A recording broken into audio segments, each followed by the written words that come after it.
শাহবাগে জমাত হয়েছে লক্ষ লক্ষ জনতা। সকালের মুখে একটাই স্লোগান, ফিলিস্তিন ফিলিস্তিন। এবং সেখানে এত বেশি মানুষের সমাগম হয়েছে যা কখনো কল্পনাও করা হয় নাই, কল্পনাও করা যায় না। ইতিপূর্বে ঢাকাতে এত মানুষ কখনো সমাগম হয়েছে বলে কেউ কখনো ধারণা করতে পারছে না। হেফাজতে ইসলামের 5ই মে যে পরিমাণ মানুষ হয়েছিল তার চাইতে বহু গুণ বৃদ্ধি পেয়েছে। মানিক মিয়া এভিনিউ থেকে সরোয়ার্দী উদ্যান বন্ধ মিছিল হওয়ার কথা, পুরোটাই মানুষ দিয়ে ভরপুর হয়ে গিয়েছে।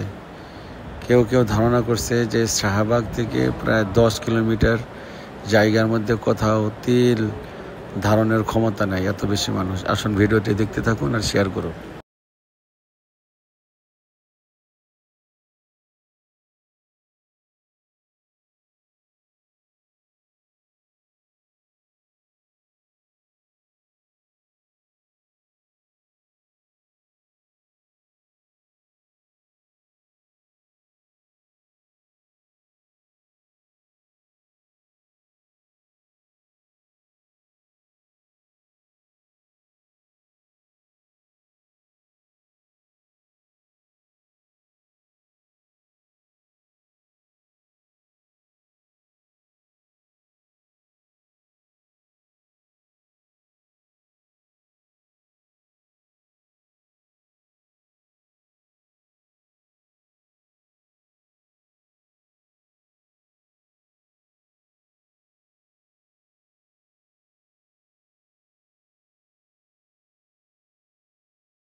আমেরিকা, এই রাশিয়া, এই ইসরায়েল, এই